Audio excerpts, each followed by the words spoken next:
ना रात्रि ना दिवस, यानी रात भी नहीं थी दिन भी नहीं था, ऐसी पहले की स्थिति थी। खाली घना अंधेरा और उसमें टिमटिमाता हुआ ये छोटा सा दीप, छोटा सा उजाला जो परब्रह्म स्वरूप में था। निर्वाण श्वसन। अब ये जो टिमटिमाता हुआ छोटा सा दीप यानी परब्रह्म स्वरूप, इसमें थोड़ी सी श्वसन थी, फुरफुर थी, थोड़ा सा श्वास ले रहा था, थोड़ा सा श्वसन था, सांस ले रहा था, लेकिन अव्यक्त रूप में था और थोड़ी सी फुरफुर थी। अब जैसे अंधेरा क्या है, अब हम सबको मालूम है अंधेरा क्या है। हम देखते हैं जैसे एक आधा हॉल है, बहुत साल तक हमने उसको खोला नहीं तो क्या होगा, अंधेरा होगा, सैकड़ों साल का अंधेरा रहेगा। अंधेरे को हम पकड़ सकते हैं क्या? चलो चलो अंधेरे को पकड़ो और बाहर निकालो, नहीं। ऐसा ही एक हॉल था, घना अंधेरा था, करोड़ों साल से वो हॉल को खोला नहीं गया था। तो फिर मैंने क्या किया, 2-3 साधक को बुलाया, भाई चलो अंधेरे को बाहर निकालो। साधक ने बुलडोजर लाए, चलो चलो अंधेरे को बाहर निकालो। ऐसा हो सकता है क्या? नहीं। एक साधक बहुत होशियार था, वो बोला कि कुछ भी मत करो, एक छोटा सा दिया जला दो, अंधेरा यूं ही भाग जाएगा। सही बात है, अंधेरे को अगर मिटाना है तो दिया लगाना बहुत ज़रूरी है।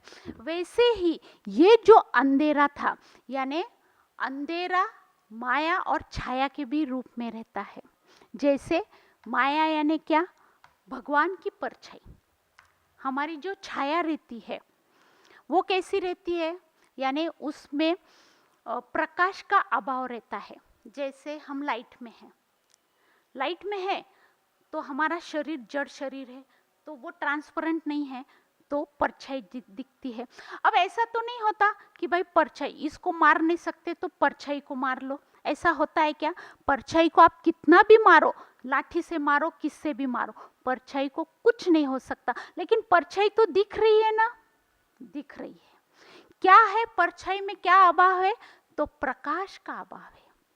इसलिए भगवान की परछाई को भी माया कहा गया है, क्योंकि ये अव्यक्त रूप में है भगवान, इसलिए परछाई है। वैसे ही ये अंधेरा था, भगवान अव्यक्त रूप में थे, व्यक्त रूप में नहीं थे, इसलिए प्रकाश नहीं था, अंधेरा था। ये मायाधीश तप कर रहा था, छोटा सा था, परब्रह्म स्वरूप, ये तप कर रहा था। अब ये जो मायाधीश था ये अकेला था, अकेला, एको हम, अकेला। माँ बाप कुछ भी नहीं था उनको, हमको तो माँ बाप है, भाई बहन है, हमको तो अकेले रह ही नहीं सकते।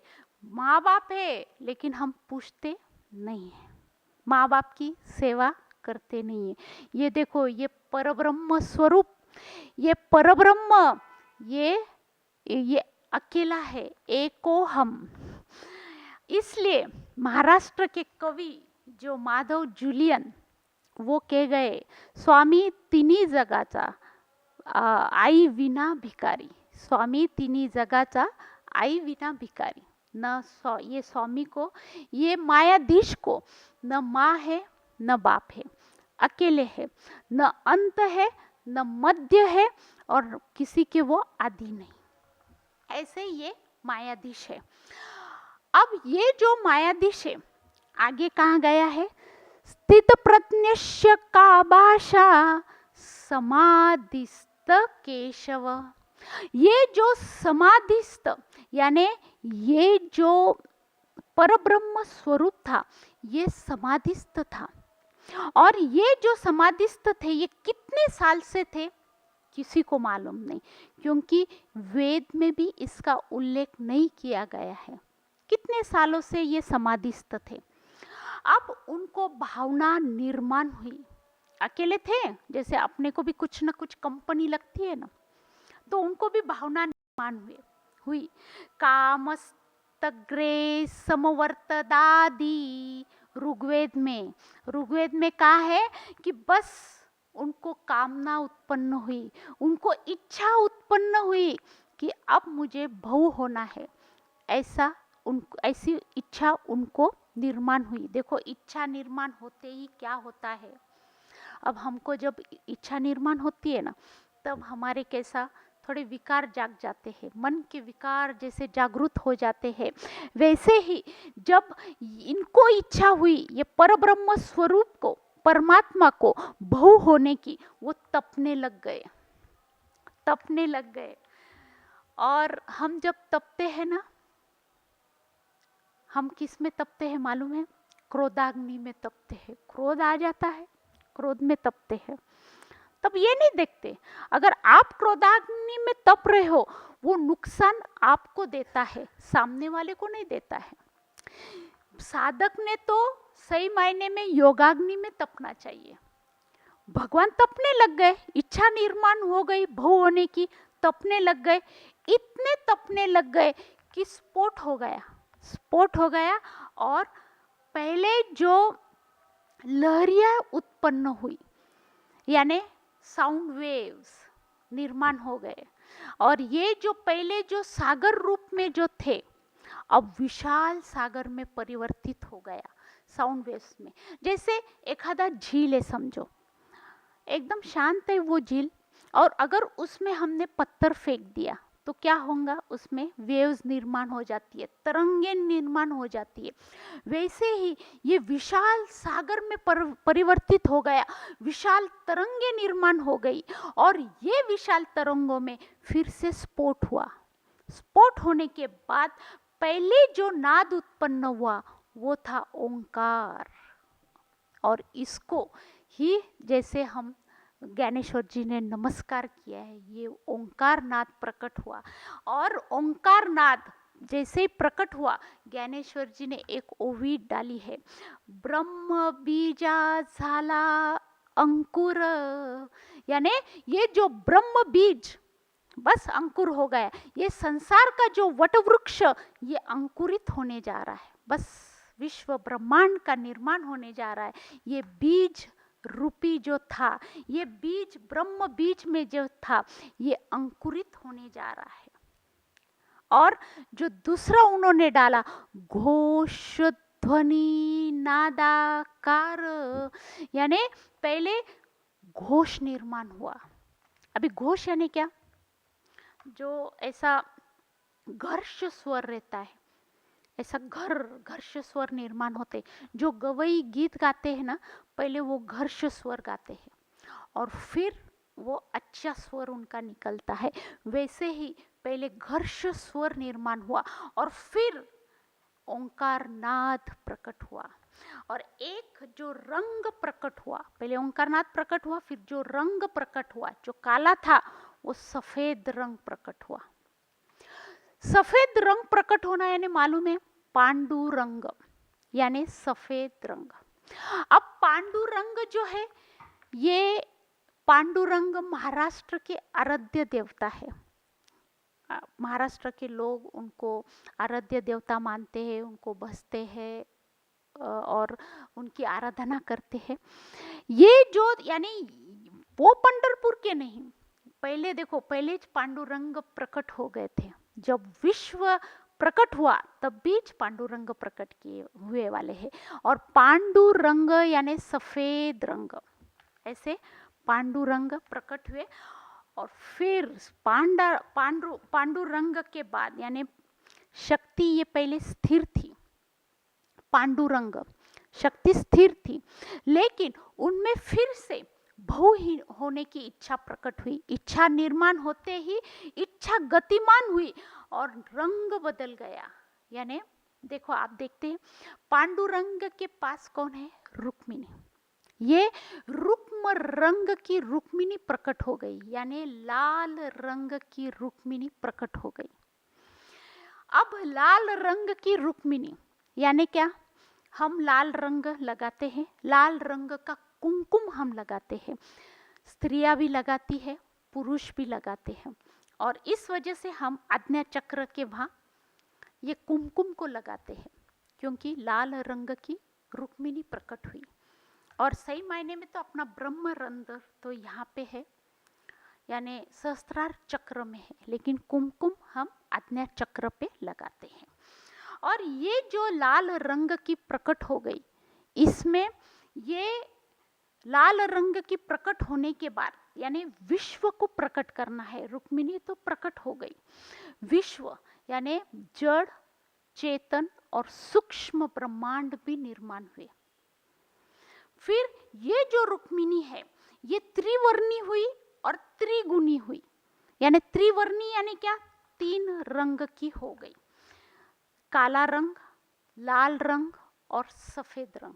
ये त्रिवर्णी हो गई, 3 रंग भी हो गए, 3 गुणी हो गई, यानी तमोगुण, रजोगुण और सत्वगुण।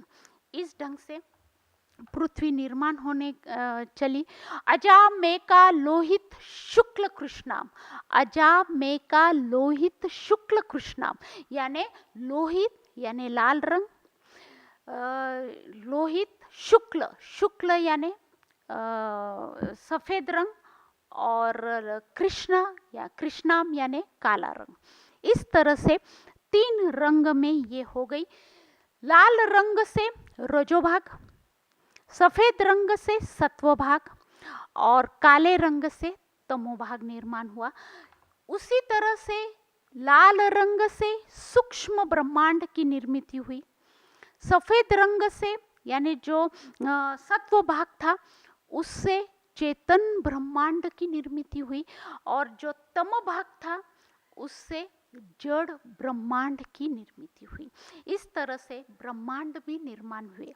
अब जो सूक्ष्म जो ब्रह्मांड था उसमें इलेक्ट्रॉन्स प्रोटॉन्स की निर्मित हुई। इलेक्ट्रॉन्स प्रोटॉन्स घूमने लग गया, पूरी पृथ्वी घूमने लग गई, पूरा चराचर घूमने लग गया, यानी गर गर गर गर घूमने लग गए।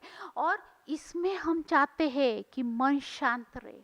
कैसे हो सकता है? अरे पृथ्वी घूम रहा है, सब चराचर घूम रहा है, पृथ्वी का हर कण कण घूम रहा है, और हम चाहते हैं मन को शांत करें। इतना इजी नहीं है मन को शांत करना। उसके लिए ज्ञानेश्वर जी ने प्रयोग दिए। ये क्यों घूम रहा है आपको मालूम है? क्यों घूम रहा है? क्योंकि ये जीव मिलना चाहता है शिव से। जब तक जीव का मिलन शिव से नहीं होगा तब तक ये दौड़ता रहेगा, ये कण कण घूमता रहेगा, खाली शिव के मिलन के लिए।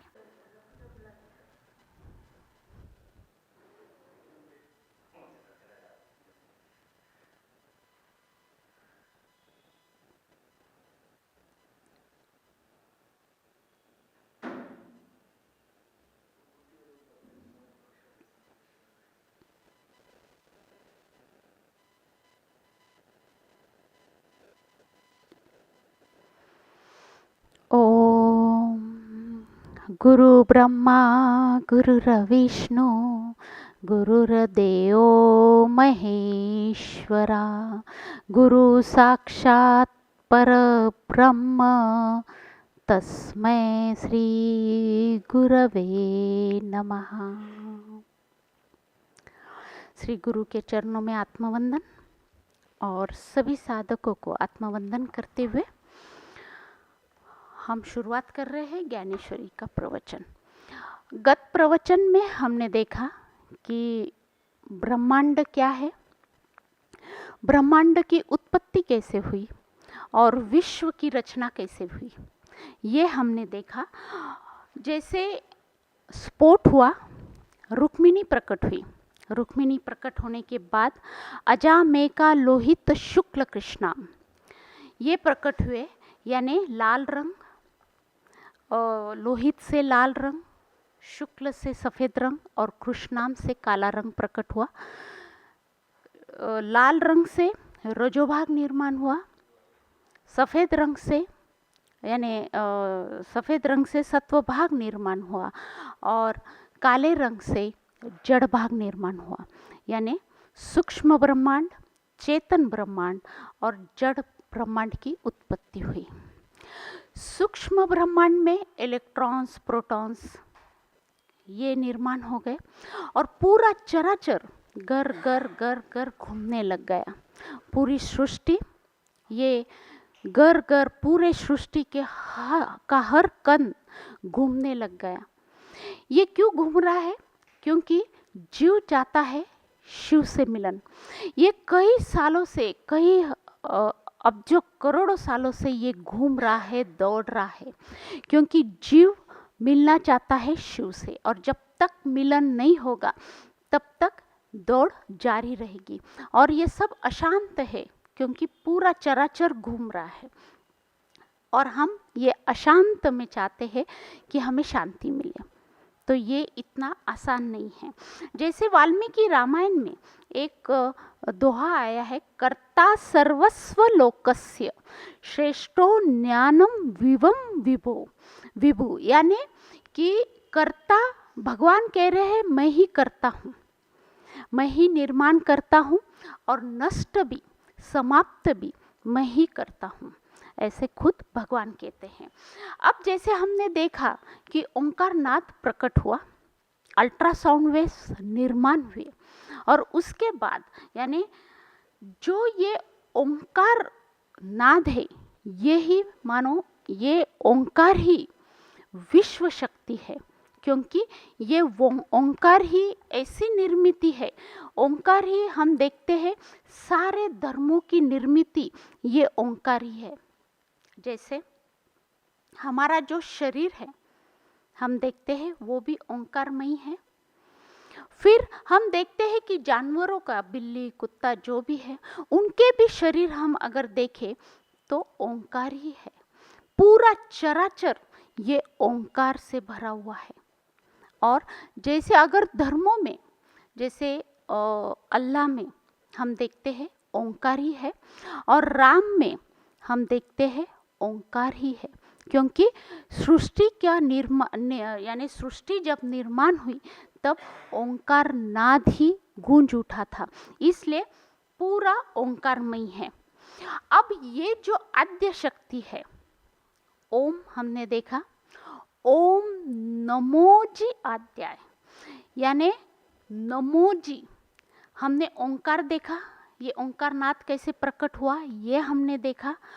और अब हम देखेंगे कि आद्य शक्ति, लेकिन उसके पहले ज्ञानेश्वर जी ने कहा है ओम नमो जी।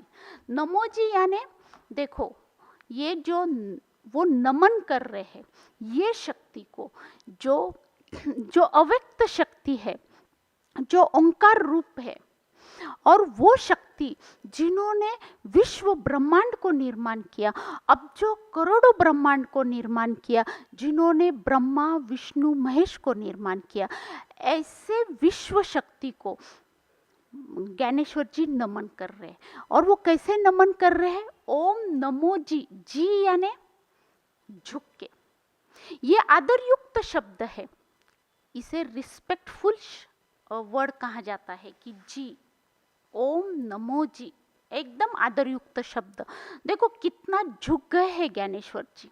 जैसे हम मंदिरों में जाते हैं तब हम साष्टांग, कई लोगों को हम देखते हैं कि भगवान के सामने वो साष्टांग नमस्कार करते हैं, यानी मराठी में साष्टांग दंडवत कहा जाता है, यानी 8 अंगों से जमीन पे स्पर्श करना, इतने झुकते हैं भगवान के सामने। तो इसी तरह से ज्ञानेश्वर जी भी काफी झुक गए हैं। ओम नमो जी आद्याय। अब ये आद्याय क्या है, ये आद्य शक्ति क्या है? तो ये आद्य शक्ति हम देखेंगे कि ये विश्व रूप शक्ति है। ये आद्य शक्ति ये मूल शक्ति है। ये आद्य शक्ति ये भगवान की पराशक्ति है। अब ये भगवान की पराशक्ति जो है, इसमें क्या आता है? हम देखते हैं पराशक्ति में आता है भाव, प्रभाव, अनुभव, यानी ये जो भाव शक्ति में आता है संविद, संदिनी, राधिनी शक्ति।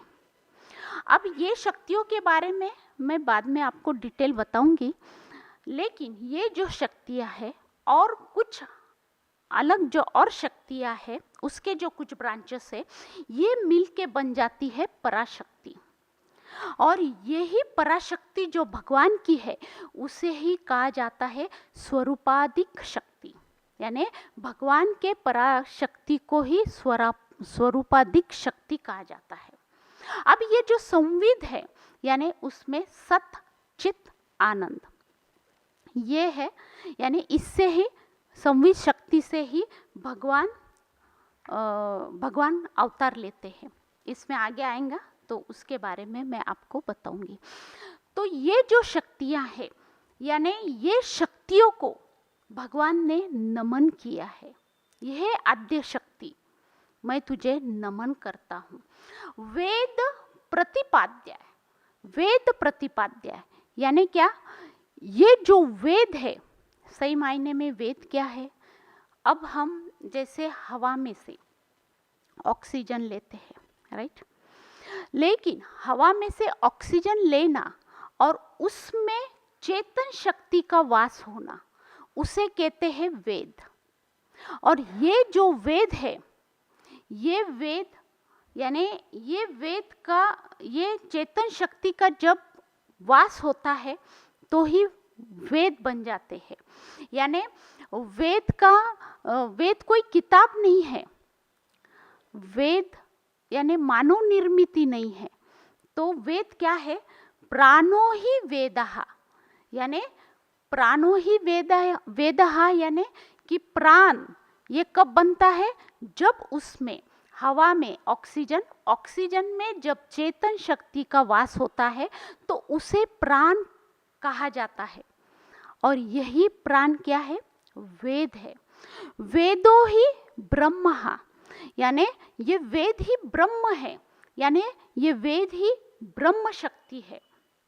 अब वेद ही ब्रह्म शक्ति है, यानी सही मायने में अगर साइंस के भाषा में अगर मैं कहूँ तो ये वेद जो है ब्रह्म शक्ति, यानी वो प्रयोग धारा, वो विज्ञान की शक्ति, वो चेतन की शक्ति, वो विज्ञान धारा, ये विज्ञान धारा जो हमें भगवान तक पहुंचा सकते हैं, उसे कहते हैं वेद।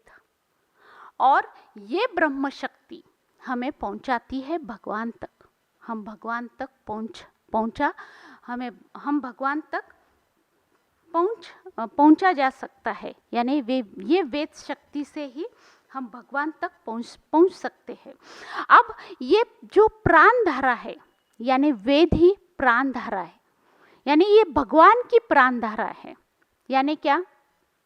प्राण जो है भगवान के, उसमें से जो प्राण नीचे जा रहा है, यानी नीचे जाने वाले श्वास से ये वेद प्रकट हुए। भगवान के नीचे जाने वाले जो श्वास है, जैसे ही भगवान ने श्वास को छोड़ा, वेद प्रकट हुए।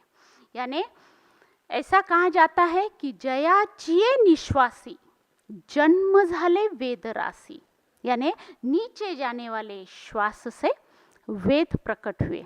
और ये जो वेद है, इसको हम ब्रह्म शक्ति भी कहा गया है। यानी जब यही विश्व शक्ति जो है, जिन्होंने अनेक ब्रह्मांड को निर्माण किया, और ये जो वेद निर्माण किए, ये आद्य शक्ति। अब ब्रह्मांड, ये जो वेद है, ये कहाँ थे?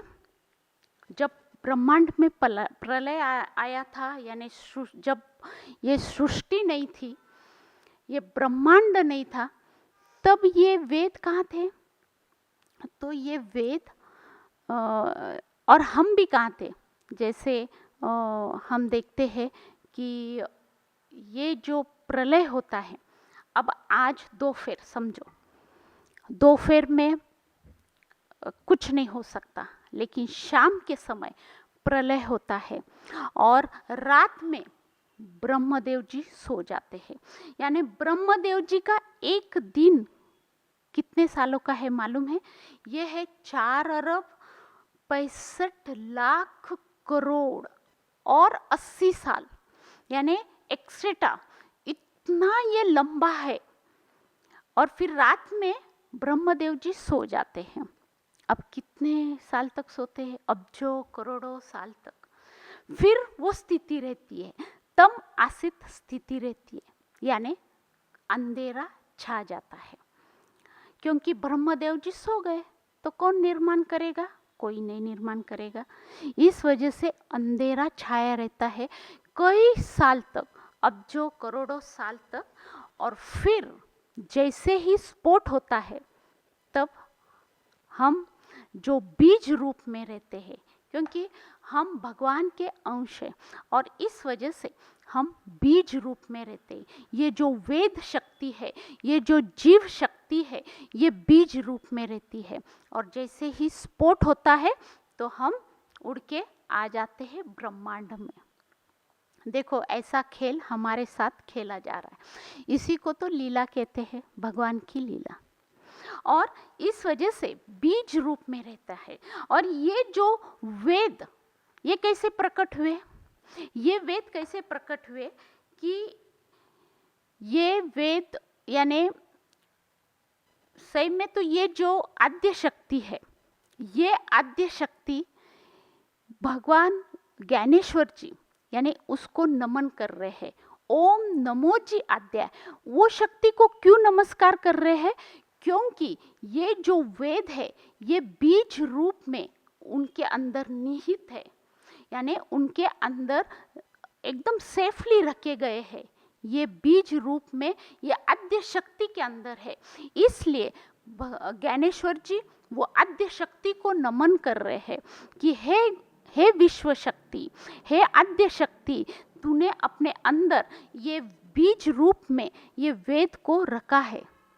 इसलिए वो नमन कर रहे हैं और इसलिए ज्ञानेश्वर जी ने ओवी डाली है, ओम नमो जी आद्याय वेद प्रतिपाद्याय जय जय स्वसंवेद्या आत्मरूपा। यानी ये एक ओवी का जो अर्थ है मराठी में, पहले मैं वो बोलूँगी मराठी का अर्थ।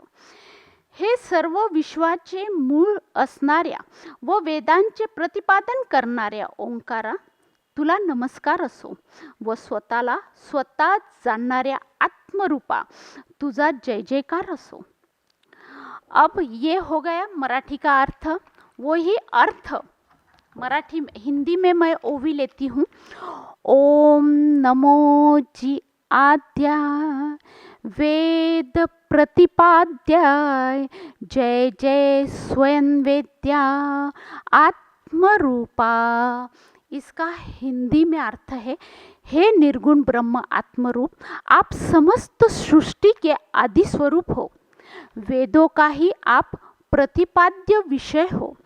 आपके स्वरूप को जानने वाले आप स्वयं ही हो। आपको मेरा प्रणाम, आपकी मैं जय जयकार करता हूँ। अब जैसे हमने देखा कि ज्ञानेश्वर जी ने ओम नमो जी आद्याय कैसे नमन किया है ये आद्य शक्ति को। अब वेद कैसे प्रकट हुए? वेद यानी जब ऋषि मुनि समाधि अवस्था में थे तब वो शब्द उनको सुनाई दिए और शब्द सुनने के बाद उन्होंने वो शब्द